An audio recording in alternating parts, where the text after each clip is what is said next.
because I have limitations. I have my view of the world, which has limitations in and of itself based off my experiences. And so, yeah, I think it's a good model of when you transition out of the military for realizing that you have certain strengths and disciplines that other people probably don't have, but they have maybe just as many or more differing strengths. And if you can have some humility to meet in the middle on those things, you're going to learn a lot.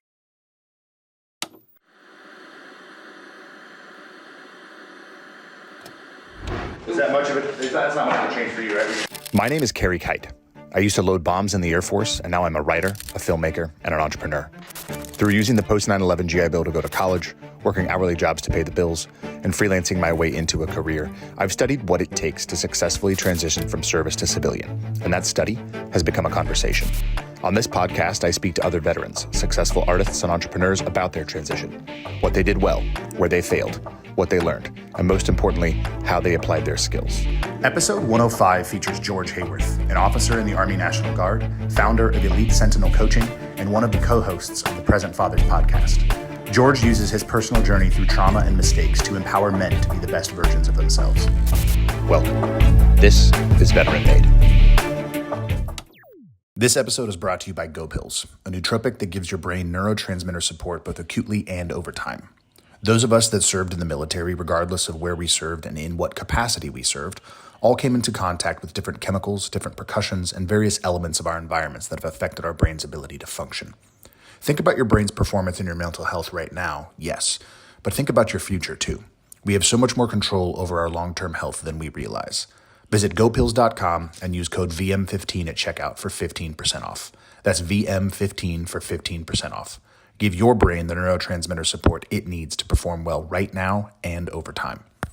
All right, we are live. Good morning, George Hayworth. Welcome to Veteran Made. Man, thanks for having me. I'm really pumped to share here and inspire other guys to capitalize on what it is they're doing. But I'm really pumped too because you just came on our show and it was a lot of fun, man. So looking forward to this. Yeah, I was going to say this is a particularly fun one because we're kind of recording these almost back to back with me having been on your podcast, the Present Fathers podcast, which we will talk a little bit more about here shortly. So yeah, I've been enjoying getting to know you offline as well as through these recordings, and so yeah, I'm stoked. Let's jump right in. If you could just give the audience a brief primer on who you are and where and when you served, and then we'll jump into some entrepreneurship questions. All right, man. I'd love to. So first and foremost, I'm a husband and father. I've been married over 10 years. Our daughter will turn 9. By the time this comes out, she'll be 9. I served on active duty in the U.S. Army. I was a field artillery officer, did one deployment to Afghanistan from 2012 to 13. I was at the 101st Airborne Division. I deployed in kind of a pretty strange role, actually. It's not a very typical thing for people to do, which we can talk about later maybe. But then after that, I had a break in service for about 3 years, decided I missed the uniform a little bit too much and joined the Army National Guard. So I've been in the Tennessee Army National Guard since 2019. Awesome. Love our guardsmen and reservists. It's such an interesting, I don't know. It's like an interesting, I was down, obviously my wife and I moved back to Columbus, Ohio, and I was down talking to the military affairs provost at the university at Ohio State down the road, and just looking for ways to get involved. You know, obviously I attended Ohio State and didn't have a great academic experience and definitely did not have a great military transition experience there. And turns out the guy who's running it now is a retired Air Force colonel, which is cool. And so we have some mutual friends. And so we were just kind of like talking about different things. And he was like, you know, which community I think you could actually serve the best here is our Guard and Reserve enlisted, you know, that are going to school right now, but as well as the Guard and Reserve ROTC, because they're going through ROTC, they're going through the program. And then like, yeah, they're going to serve, but the majority of their time is going to be spent transitioning into the civilian world in whatever job it is. And so I'm excited to be talking to you and some others that are going to be coming on shortly, because that's not something, I'll be honest, it was a total blind spot for me. Like I didn't even think about that as I started this podcast and started the work that I do. I was like, oh man, I'm serve, you know, former enlisted guys that get out just like I did. And now here I find myself kind of opening up to these other aspects of the community that I wasn't quite aware of. Yeah, you know, I love to joke that it's like the right amount of Army in my life now, you know, and I used to make all the jokes too as an active duty guy, like, oh, the nasty girls and all that kind of stuff, right? And I realized very quickly after joining the Guard, that there's a lot of actually surprising benefits in terms of kind of the makeup of your soldiers versus an active duty situation. So, for example, when I was a company commander, all of my medics are actually full-time EMTs in the civilian world. So arguably they might be better trained than active duty medics, right? They get more hands-on real world experience all the time.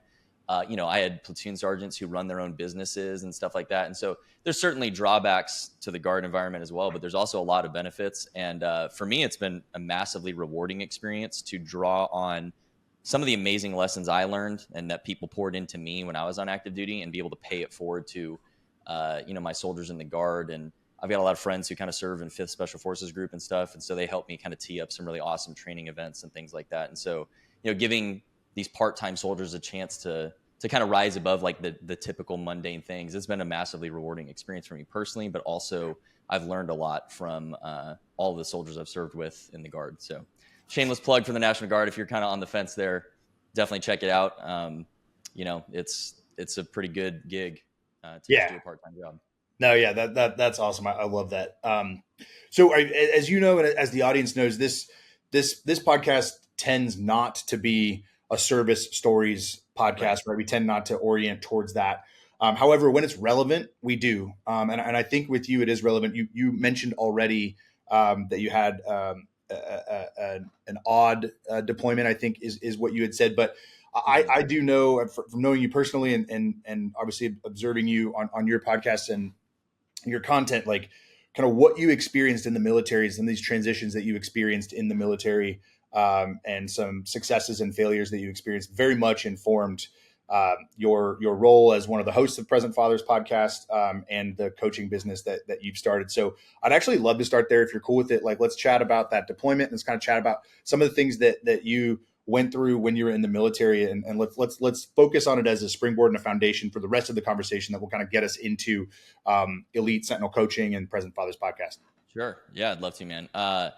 So at a very high level, very quickly, my upbringing was very difficult. I have a lot of kind of emotional baggage from my childhood, right? And I wasn't a big physically imposing guy. I had a lot of insecurities. And so I wanted to serve my country. I had all the idealistic things like, I want to do something bigger and better and do my part for the country, patriotism and everything there. But a large portion of my desire to join the military was still like I was a insecure teenage boy trapped in a man's body trying to prove how tough he was, right? So, I can kind of look through that with a clear lens now in hindsight.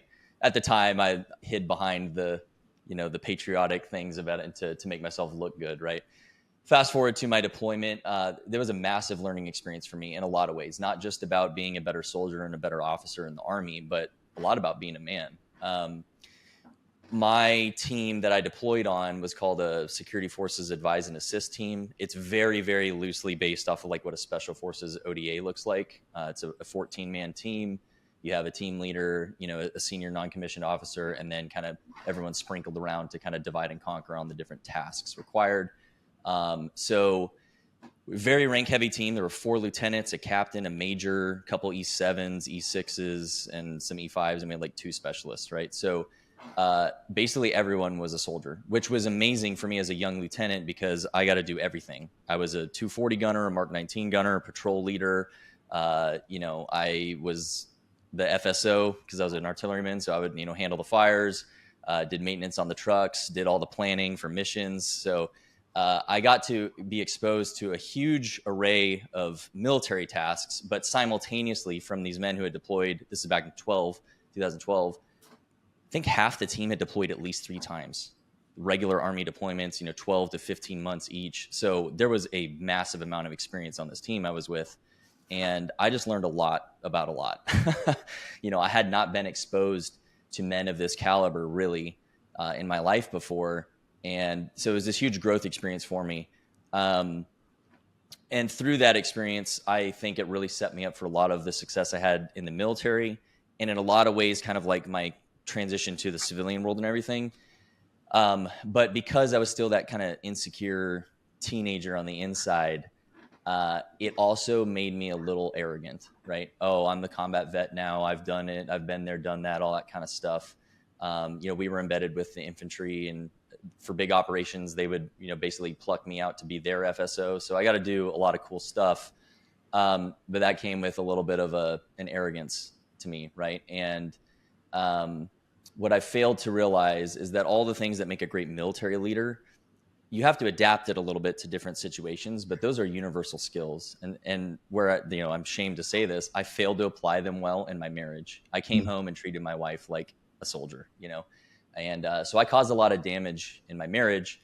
But yeah, I'll just kind of pause there. I don't want to go too far into the weeds on all this, but yeah, that was kind of that weird deployment experience. Most people go and they're whatever their MOS is, they do that thing, right? And I did like all the things. So Yeah, no doubt. I mean, there's two things that stuck out to me there as you were talking, and both have to do with, I think, one of the required skills to be a husband and to be a father, which is self-awareness. So I want to ask you kind of two questions about self-awareness. Like, one, were you aware at the time that you were using patriotism as a mask, as a shield for what it was you were actually trying to do? Number one. And then number two, were you self-aware about this kind of like new experienced arrogance right away, or was that something you learned over time? I don't think I was very self-aware back then, right? I think I had deceived myself. I kind of, when I tell my story at length, I had a mask for every situation, right? So I was the guy carrying around this huge pack of masks to look like the right guy in every situation. But deep down, my internal monologue was, if they only knew the real George, they'd reject you, right? And so was that an actual ongoing story that you were telling, yeah. like active self-talk? Mm-hmm. Yeah, I was, I like to use the term now with men, courageously transparent, because most men are afraid of the word vulnerability. And really, that's what you're doing. You're being courageously transparent when you share things, right? I was not that. Even the guys I deployed with, even though I know them to a very deep level, I still kept everyone at arm's length, right? Like there were levels of conversations I was not courageous enough to have, to admit my like fears and flaws to these men that I'm literally in the trenches with, because of my own insecurity and kind of that narrative, right? If they really found out how scared, Lieutenant Hayworth is, they'll shun him, right? Even though we'd been through tons together already, right? And I don't think I'm unique in that. I think a lot of younger men and even older men today are kind of stuck in that lie that, in the right circles with other men who are committed to being their best, put the act down. It wasn't until I was kind of forced, right? I had been unfaithful in my marriage. We were on the brink of divorce, and I was diving into like massive amounts of therapy and working on me and like unpacking my past and having to own the fact that I'm a failure now, like big time, was when I really had to embrace that self-awareness, and there's no hiding anymore. And it was actually at a very intensive therapy experience. It's like a week-long thing, group setting, where you're like with these people basically all day. Is the first time I really laid down all the masks, and I really let it out there on all of the wrong that I had done and all of my failures. And I was expecting all that rejection, and instead I got grace and understanding and forgiveness from these people, and acceptance, right? And they saw me as just a hurt, broken person who was trying to heal. And that was probably the shift. So I was like 26 when that happened, I think 27. It's hard to say. I can't remember all the years exactly, but that was probably the first point I had that awareness. So long-winded answer to a very simple question, but no, I did not have that awareness. I think I was living this fairy tale, right? Like, oh, I've arrived. I'm a combat vet now. I've led men in battle, and I've got the girl, and we're married now. And so like I was living this fairy tale, right? Well, deep down, I was not in a strong place. I was masking a lot, in a lot of ways. So you had the awareness of a problem, but not necessarily like what the problem was or what the problems were. Yeah, I think like I would feel these insecurities or whatever, and I would just stuff them down like, oh, that's weak stuff. That's like what weak guys do. Yeah. Instead of actually thinking like, why am I feeling this? And so now, fast forward to where I am here now, a decade later, when I'm having like doubts and thoughts like that, I wrestle with them immediately and be like, okay, am I actually doing the wrong thing here? Or is something actually off? Or am I just having a moment of doubt? And this ties in really well to, I think stoicism is highly misunderstood by men. I think they think generally that stoicism means you have no emotion. That's so far from the truth. It's actually, you wrestle with them. You're highly attuned to your emotions. You have mastery over them. And so like what your dad teaches, that equation, it's not reacting, it's responding. So gaining control of those things and then responding appropriately. I had zero stoicism back then. My emotions certainly controlled me, and I masked it behind all these, good behaviors. And that's really the word of caution there for all men, whether it's military or your business or your marriage, is just willpowering your way through the right steps is going to fail at some point, because there's no amount of willpower in the world to like force you to keep being the quote unquote right thing if it's not really coming from within you. And so that was me, right? I was doing all the right things to the world, but deep down there was still something broken in me. And so that self-awareness that you've been speaking to is, I think, one of the critical, most important steps that all men have to take to really wrestle with, where am I truly today? Seek feedback from people who will tell it to you straight for any endeavor you're trying to pursue in life, and then wrestle with that. Oh, okay, maybe I'm not that good. Maybe I do need to grow. How can I improve that, right? And so there's a difference between, it's not victim mindset. It's actually the opposite. You run to go find your flaws with courage so you can actually do something about them and fix them, or at least mitigate them, right? We can't be perfect, but we need to understand ourselves immensely, especially if you're going to step into like a business leadership role or found a company or something. Like, you need to be in a solid position because people are quite literally going to depend on you to be successful. Yeah, that's right. Dad taught us E plus R equals O, event plus response equals outcome. You don't control the events of your life that happen to you. And you really don't control the outcomes. The only thing that you can control is your response, like you said. So correct. The wrinkle there that he taught and instilled and that you're driving at here is, in order to properly respond to the events of life that we're experiencing, we need to see the event with clarity and with courage. And then we need to see ourselves with clarity and courage in order to choose the best response to move forward. And sometimes I think what you're alluding to is you might recognize that you might not have all the clarity that you need. You might not have all the courage you need, which means that your response is not going to be, as elevated as it needs to be, as integrated as it needs to be.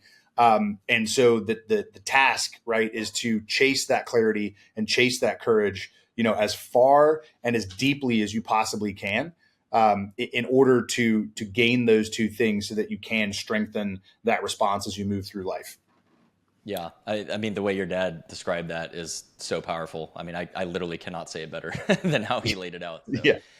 And I've started to use that in my own life, right? I didn't realize the equation until you shared it with us. But that has been a transformative power in my life, is basically living out that exact formula. And especially in the context of marriage, right? I think we latch on to these things. It's a lot easier for us as men to latch onto them in terms of military or business or any kind of like team experience leadership thing. And we have a blind eye when it comes to our marriage. These skills are more important in your marriage. The emotional stability you create within the household is paramount to how safe your wife is going to feel, how much she's going to be attracted to you, how much she will trust you and want to follow you, how intense your sex life is going to be. That is all a derivative of how masculine you are, how stoic you are in tense moments. And I was not that guy. I was, I talk with my hands, and I would all the situations, my emotions were massively intense. And so that just raised my wife's anxiety. And so all this stuff applies to business, definitely, 100%. If you're married, I would take it a step further and think of how much more important this is in your own home. And that's actually probably the hardest place to implement it, because there's the most at risk there. And when you master these things, if you master your marriage, you're going to be a better leader in business anyway, right? Because now you're from this position of strength. That's right. It's less. Sorry, I've got fucking dogs here. Hold on. All good, man. Go. I get it. Go. Yeah, you're talking about distance, right? Going far, but so that's where I think where that depth comes in, right? Where it's it is very easy for men today to do two things. Well, easy to do a lot of things, but the two things that I'm talking about here are this external facing world, right? Like Mhm. this. I'm going to be the best in my profession. I'm going to be the best in my work environment. I'm going to be the best that I can be there, and that will determine the strength of my home life, right? Because if I'm Right. good out there, if I'm providing, right, if I'm doing all these like, sort of like gender normative things, right, of like, I'm going to be the provider, I'm going to be the worker, I'm going to be the hunter, I'm going to be this person out Mhm. there, well, then that takes care of what's back here, what I'm providing for, what I'm hunting to provide, all these different things. When in reality, it's not even the reverse, it's the integration of those things. The Yes. whole man is the person at home and the Right. person who goes to work. It's not just both of those. It's not just one of those things, and it's not doing those things in the correct order. It's doing those things in an integrated fashion in order to move forward as an integrated whole person. Right? That the idea, stoic idea, that Greek philosophy idea of the whole man concept. Right? And then that second thing that's really easy for us to do is to say like, oh man, I wish my wife would be better at this. Like, well, if she did this, then I would be able to do this. When in reality, we need to be taking our own responsibility. We need to be doing what it is that we're judging them for not doing, which is taking responsibility and, don't wish for her to be a certain way. Act in a way that will provide the thing that she needs, and then not even looking for that result of like, well, then that's going to get you the thing that you're looking for from her. It's not that kind of relationship. It's not transactional. It's integrated. Yeah, man, integration, that is definitely the way to look at it. So, excuse me. I want to respond to both those points. I'm going to do it Yeah. in reverse though. So let's do point number two.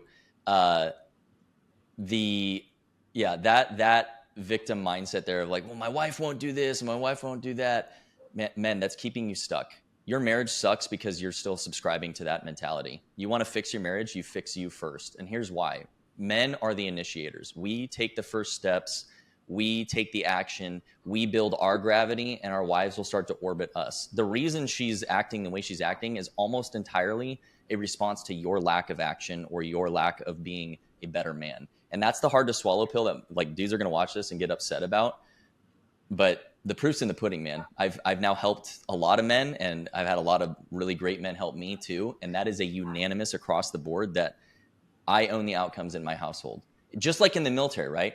As a company commander, you are responsible for everything your company does or fails to do, period. That is the first line of your duty description. Okay, as a husband and father, you are responsible for everything that your marriage or family does or fails to do, period. And I'll dovetail into what I call the three legs of leadership. I learned this from a great mentor of mine, and I believe it's unanimous. It's not just for marriage, it's universal. It's authority, responsibility, and compassion. Okay, so authority is you actually have the power to change the outcomes. Responsibility means you own the outcomes. You don't make excuses for it. And then compassion is what bridges that gap. It's your family knows, or you love your family a lot and they know it. Or you can apply this to the military. Using more compassion and empathy as a company commander in the National Guard versus how I used to be on active duty, I am 100 times the officer I used to be. I make wiser decisions. I lead my people better. There is a place for empathy in the military. You can still be a very hard charging, disciplined warrior and use empathy, understanding your people to a higher degree. Those skills mastered in the home will transform your marriage. And it's on men first. It's not your wife's responsibility to start influencing you to change. It has to be your decision, your choice. You have to kill the victim mindset. And trust me, my wife had a lot of things that she needed to fix herself. But as I started to grow, a lot of them just started to disappear. Yeah. So I'm speaking from experience here, like taking the steps yourself is the most important thing. And then to point number one about integrating the two, right? I think a lot of guys have deceived themselves or culture has deceived us, whatever. Who is to blame is honestly irrelevant. You just need to change. When you come home, it's like, are you checked out and watching TV and drinking beer and just like wanting the day to end? Or are you actually engaging with your family? And so back to the three legs of leadership, whether it's the military or your family or business, if you're the engaged leader, like probing and feeling how everyone's doing and taking assessments of kind of these intangible things, not just the metrics in terms of like how many sales we had or how effective our unit is, looking at kind of those intangibles of each person and understanding how that's affecting your organization is one of the most important leadership tools that I think we often miss as men. And so when you come home, are you setting the tone, or are you just letting the status of your home influence you when you walk in the door? Like that's a good litmus test, is when you show up, are you actually setting the tone? Like if things are tense, are you cutting through the tension and lowering tempers, or are you just kind of like, oh crap, well, it is the way it is, and checking out? Yeah, whether it's at home or it's at work, whether it's your family or whether it's a team, don't wait for people to want to be led. Lead them. Yeah. You can't sit around and wait for the right circumstances, for the perfect circumstances. To your point, you can't blame culture. You can't blame your environment. You can't blame the things that happen. There is no, another thing that my dad and my brother teach is no BCD. Don't blame others. Don't complain about your circumstances, and don't defend yourself. Yeah. That's it. I love that, man. If more men would start doing that in their marriages, one, it's going to pour over to their business and everything anyway. But that's true leadership. That's true masculine leadership, is exactly that formula right there. It's don't blame others. Conditions will never be perfect. There will never be a perfect day to do anything. You have to initiate. You take the first steps. And then, like, if it doesn't go your way, you don't pout. You don't pass blame. You don't, rage at other people. You just assess how we can do it differently next time. You keep this joyful swagger about you, especially in the context of your home. And that lightens the mood for everyone. It also trains your kids how to try and fail. You want to talk about building epic little humans to become great adults. Have them get comfortable with trying and failing and iterating and adapting and learning. Like, we're about to be in the boom of AI. Like, our kids are going to live in a fundamentally different world than we grew up in. Like, just life's going to change. So those who learn and adapt rapidly are going to be the ones to dominate the future in business and their families, whatever it is, right? The world is going to look a lot different 10 years from now. It's coming, like it or not. So as fathers, we need to be training that discipline of try and fail, iterate, overcome, adapt, learn, grow. Don't feel sorry for yourself. And the people who learn the fastest are going to be the most successful. Yeah, that's right. Well, I think we've given people a good kind of taste and some good context for kind of who you are and how you operate. On the consulting and on the coaching side. So I'd love to dive into your journey as a creator and your journey as an entrepreneur. Let's start with the Present Fathers podcast. Obviously, a lot of these things that you've learned in this context that we've kind of gathered here obviously drove you to start this podcast. You started it with 3 other guys who are not in the military, which is an interesting dynamic I'd like to talk about. So let's dive right in there. Give me the what, when, why, how, where of the podcast, how it got started, and all that good stuff. So we are 4 close friends. 2 of them are brothers. They're twin brothers. And then myself and one of the other guys are kind of just friends that we've stayed in contact for 15 years now. I've known the twins for 20-something years. We were kids. We met when we were like online gaming in high school, total nerds. But we've just stayed in touch throughout our lives. We've been involved in each other's lives. We traveled to each other's weddings and all that kind of stuff. After 2020, 21, just looking at the insanity that was going on in our country, we were just disgusted with it. And we're like, okay, we've got to do something. We can't just sit here and complain about how we don't like the way things are. We've got to take action. And we were like, well, what can we do? What's actually going to make some kind of an impact? And we're spread out across the country. We don't live in the same town. So how can we influence and make a positive impact in some way with the limited resources and time that we have? So we're like, well, a podcast might be a great tool, a platform to start building some type of movement for that. And the mission was very simple, and it's still the same today. It's just to empower dads to be better leaders of their families, to learn from other men who are doing it or have done it, or from experts who are advocates for what fatherhood should look like, and try and triangulate what that really is, because I think there's a lot of confusion about that today, and ultimately make a cultural impact. Because if we help fathers raise better kids, we're going to feel the ripple effects, generations down the line. So that was the simple mission, very humble beginnings. We just started like I had zero experience doing any of this kind of stuff. None of us were experienced in digital creation or any of that kind of thing. And we just literally just did it. I think we used Discord to I screen recorded like our first couple episodes like through Discord or something like that. And then we're like, okay, we need to like invest in an actual software platform. And so, yeah, just humble beginnings, just did and tried and iterated again, adapted, learned, okay, this works, this doesn't work. That episode is too long. This one is too short. And we were like, just hanging on. If we just help one guy be a better husband and father, mission success, right? Anything above that is just the cherry on top. A couple things surprised me along the way. One, how much I've gotten out of it. I have learned so much by doing this because you have no choice but to dwell on these things, right? And then I'm rewatching the episodes to edit them and cut them up and make clips. And so my mind is just being filled with these better ideas, these more elevated ways of thinking or how to view myself. And so to your point of self-awareness, my self-awareness is like the highest has ever been in my life. Every time I have like someone like you on, right? I take a nugget away and I'm like writing down that George needs to do this forever, So that surprised me was how personally beneficial it's been, but also to see the response from men who will like watch even just a clip from an episode and be like, whoa, this helped me so much today. Like I needed this. You have no idea how low I was feeling. And this little segment right here, like really saved me. And I think that that's indicative. This is why I led into my coaching business. I realized how much hurting there is in men, how much confusion there is. And it's not just fathers, it's men, period. But back to the podcast, the journey has been one of just continue to be consistent with it, try and improve every little bit as much as we can every single time. And just, work with other creators to learn from them, ask questions. I've sought out mentors and professionals to like help me elevate what we do. And yeah, it's been a labor of love, right? It's not like it pays us huge amounts of money or that kind of stuff, but we are wholly committed to that mission. And also with all the benefits we get from just learning from incredible people, I don't think I'll ever stop.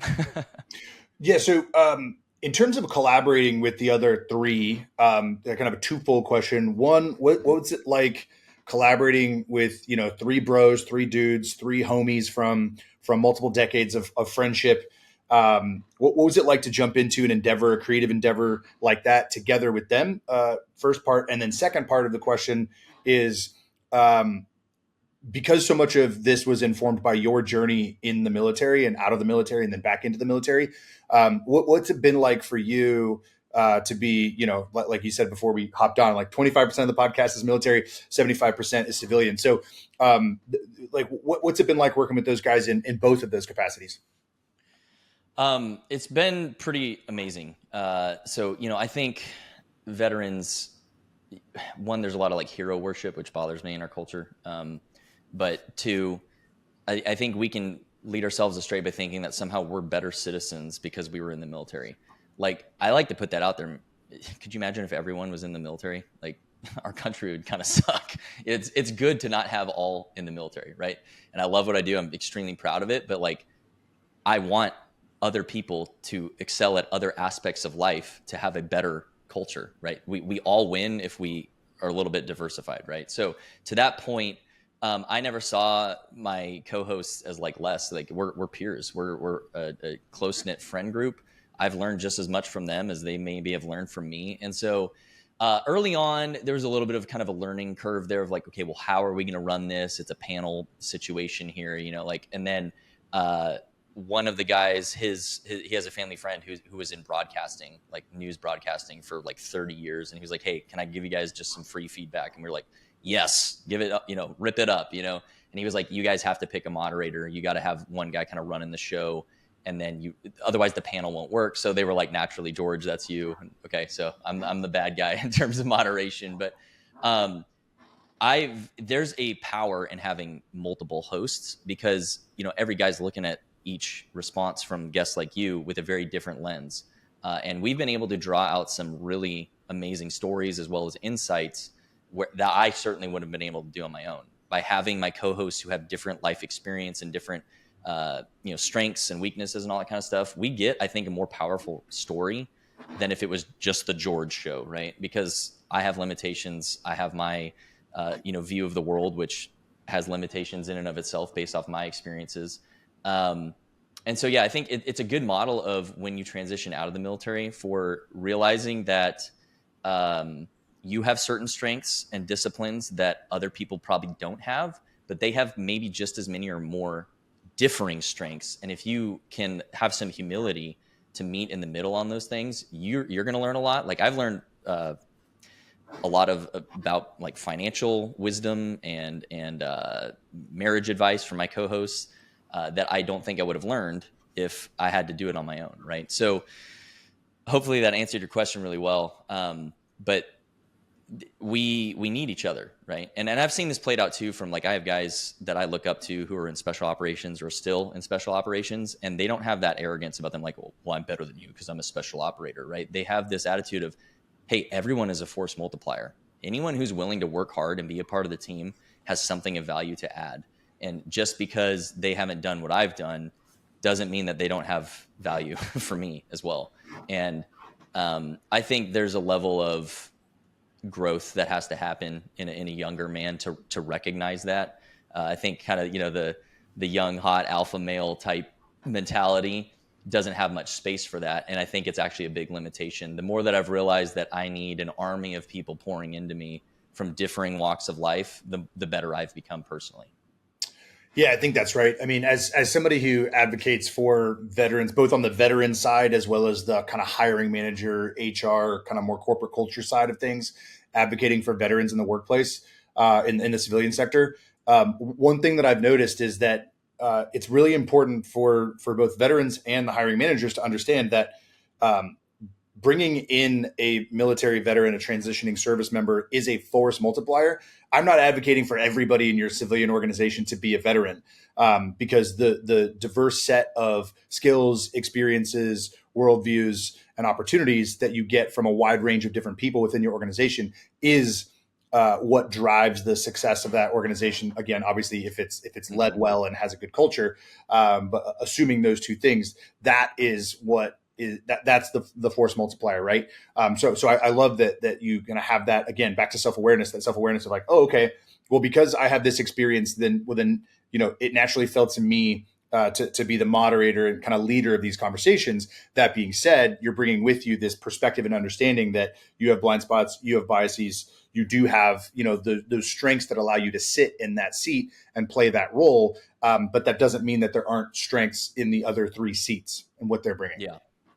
Yeah, and what we have is literally brotherhood in action, right? So like a huge component of what I teach is how important brotherhood is, right? Men are so isolated today. And the lone wolf mentality is extremely dangerous, right? The lone wolf gets eaten. Yeah. The wolf in the pack is the one that survives. And so the four of us, right? Very different walks of life, different things we do for work, different experiences, all that kind of stuff. We don't always agree. Like there's some heated debates we have behind the scenes about different things, and we're pushing each other and probing each other to be better or hold each other accountable or support each other. And you naturally become a better man when you accept that environment, right? When you plug yourself into a group of other men who are also trying to be, you're imperfect, but they're trying to be better. It's impossible to not live to a higher standard now, because there's like this positive pressure that's created. It's like the rising tide that lifts all boats, right? And most men don't have that today. There's a survey out there, and I forget who it's from, but it was from like one of the larger kind of polling organizations. It polled a huge population of men. And apparently up to like 70% of men report that they don't have a single close friend that they can call and rely upon, like in times of need. 70%. Like that is alarming. And we wonder why there's a mental health epidemic for men. It's not just a veteran thing. This is a man problem. It's because we're isolated, white knuckling life by ourselves, trying to just shoulder the weight of the world. It's going to crush you. There is no man alive who can do that on his own. The best people that I look up to, like the guys where I'm like, I want to be that dude, they are surrounded by other incredible bros. Like I look at like their friend groups and circles and I'm like, I get it now. I get now why they can operate at this level, is because there's just no room for weakness anymore. They're just surrounded by so much goodness. There's no way they can fall below the standard. The worst guy in that group is the best man basically anywhere else. You know what I mean? And so men, you have to have the courage to start plugging into a networks of other guys, if you're really nervous about that kind of thing, you've got to value yourself enough to give that a chance. And it can be as simple as like, hey, dude, we've met a few times. Like, I'll be very honest. I think you're a guy I'd like to know better. Can we go get coffee and just talk about life? Start with something very simple. And I'm very fortunate that I have these guys in my corner, right? My co-hosts aren't just like my host on the podcast. We have a texting thread. We're like, it's probably blowing up right now. I'm not looking at my phone, but it's nonstop interacting with each other. And when you're filling your head with that all the time, it'll make you a better business leader, a better husband, a better father, because you're dwelling on what's good and true, and it forces you to be a better man. It's that simple. Yeah, it's really hard for adults to make friends. It's really hard for adult men to make friends, right? And I think everything you described is accurate. It's funny. So we moved back to Columbus, Ohio, where my wife and I went to high school together, but we moved to a different suburb of Columbus than the one that we grew up in. And, a couple of my best friends from high school, they live, one's in Nashville, one's in San Francisco. I've got kind of people all over. I'm very connected to a lot of the guys that I served with in the Air Force. And then I've obviously gotten connected to a lot of guys like you and others through the podcast and through the kind of Instagram community that we're building and all that stuff, which is great. But we moved back and we've got neighbors, we've got kids down the street. My daughter's playing with friends, with kids and making friends and doing all those things that kids do. And so I was like, man, I just want to kind of hang with some dudes that I don't know from high school or from the military or from whatever. I'm super close with my brother and some of his friends, and he's close with me and some of my friends. I'm not lacking anything, generally, but in particular, kind of like where I live and the opportunities to be a neighbor and to be a friend. So I just kind of started, I literally 4th of July, some block parties and different things. I literally told these guys, I was vulnerable. I was just like, hey, can I get your number? I'd like to be friends. They kind of laughed like, dude, yeah, of course. That sounds great. Yeah, would love that. And it's one of those things, you just push through that little bit of discomfort. And then it goes away because then you're texting and then you're playing golf or you're doing whatever, and last night I was texting a couple of the guys and, told my wife, I was like, hey, we're going out of town for a wedding this upcoming week. And so are some others. And I was like, but when we get back, I'm going to hang out with these guys. And she's like, oh, families are going to get together. I was like, no, I'm going to hang out with these guys. Yeah, we'll get the families together at some point, but I'm going to go hang out with these guys. And she's like, oh, that's cute. And I'm like, yeah, I mean, it is. Use whatever word you want to describe it, but it is an important thing that we need this kind of face-to-face, being in community, in company with other dudes. Yeah. Men need to stand shoulder to shoulder. And, I think when you use terms like empathy and compassion and relationship and that kind of stuff, people immediately default to feminine. It's not true. It's human, right? You're a human being, right? And so as I've increased in my strength as a man, my masculinity, my capacity to be a leader, I've grown in my capacity for empathy and connection. And great leaders don't communicate, they connect, right? And so for yourself, you have to lead yourself in this regard, that I'm a human being. I need other men who understand me to my core, deep down, to be in the trenches with me. Life is going to punch us in the face. And if you don't have that brotherhood to surround yourself with, you're going to fall flat at some point, right? You will crumple at some point. And you need that brotherhood to raise you up. There will be days when you're not strong enough, but they will be strong enough for you. And you just have to make that first move, man. You're a relational being. You're a human being. You are designed for connection. And in fact, it's actually on men. It's your responsibility. The word for man, I think it's in the Hebrew, means the piercer, to pierce. So it's our job to initiate in the emotional state too, not just in the sense of building and covering ground in physical things. It's also in the spiritual and emotional realm.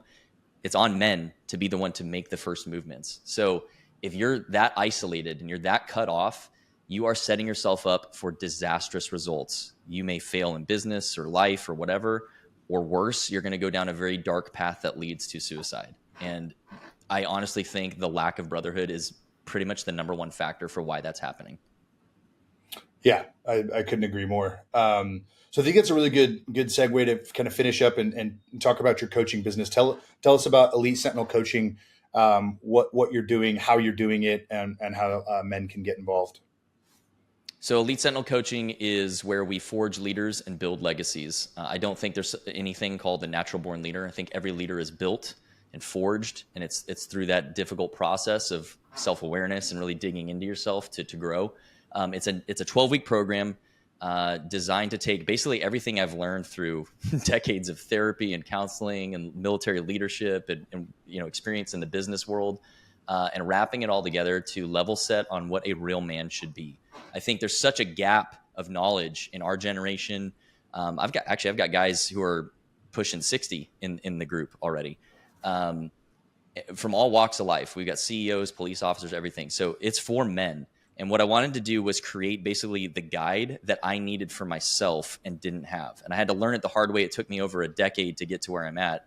But that's what we do. In 12 weeks, you are going to regain your confidence. You're going to actually know how to truly lead in your family and in business. And if you're not married yet, great. This is the perfect time to join, is to learn all this stuff before you get married, because then you will hit the ground running, right? But it is also for married men. And the way we close you off is understanding how valuable that brotherhood is, right? You go through in platoons, right? In cohorts together, and you get battle buddies through this that you are assigned, like you're going to work together consistently.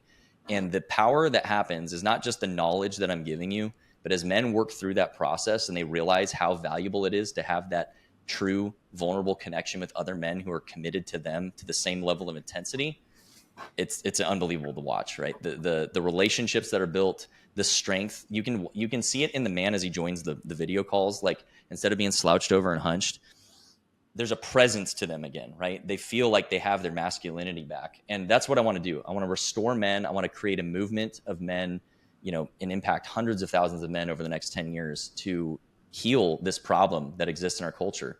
Most men just don't know where to start. I'm going to give you the guide. 90 days later, you're going to be crushing it. And then when you graduate, you can join our graduate group called the Vanguard.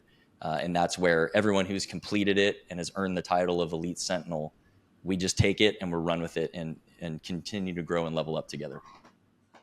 I love it. I love the idea that it's twofold, right? Like, if you're seasoned, if you're married, if you've been through a lot of life, this is for you. It's valuable to continue to learn, right? To be a lifelong learner.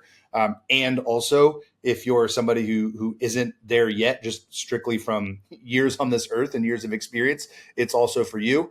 Again, back to that integration, right? Integrating those two groups of people together. Something that gets talked about a lot about is the fact that we lack initiation rituals in our culture. For men and women. Women have their own version of it and need to have their own version of it. And men need to have our own version of it.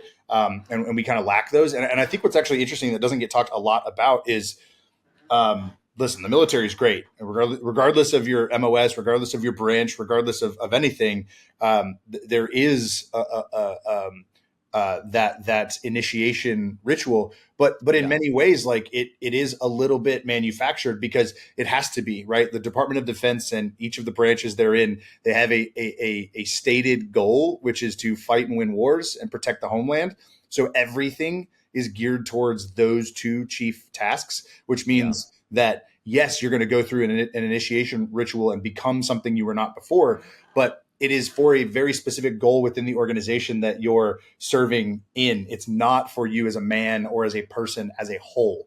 So I think having these supplements, these complements, in a society in which we're no longer tribal, for better or for worse, obviously it's a good thing we're not as tribal in some ways, and in some ways we kind of lack some of these things. So we have to create these groups that you've started to bring that back.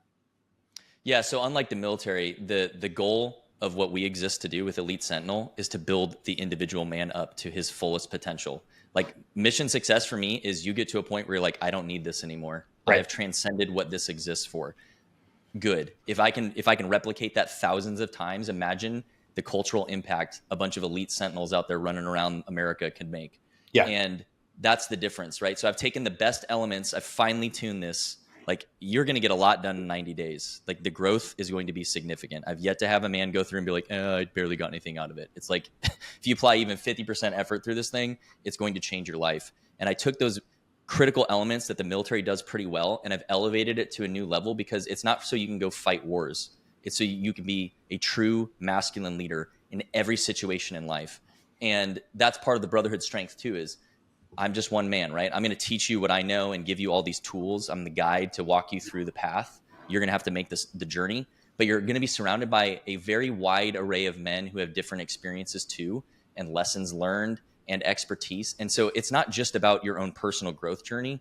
You're going to get access to this network of winners from all walks of life. Like there are guys who are financial wizards, physical wizards. Like there's all these guys who just crush life in this group now, who can give you tons of advice and are like, you can call them anytime, right? Like everyone trades their info. We have all our numbers. Everyone's talking to each other.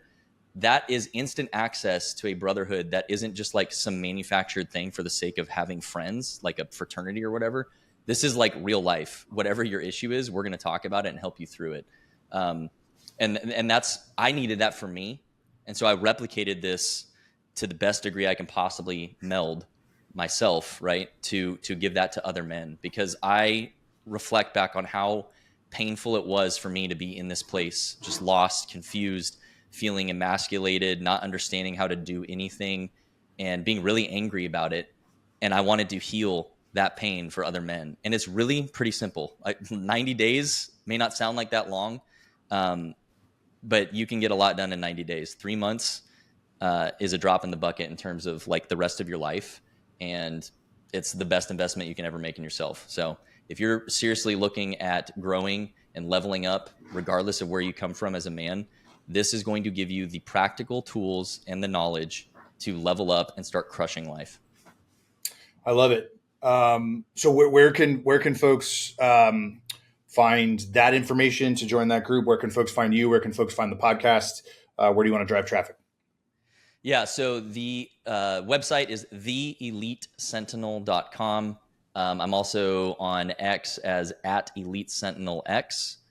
Post there very frequently, kind of share a lot of my thoughts and a lot of the things we teach in the course. So if you want to get kind of a primer on what that would look like, you can go find me there. The podcast is @PresentFathers or @ThePresentFathers. It kind of just depends on which platform it is, because like on Instagram, I think the name was taken or whatever. So we're pretty much on every platform with the podcast.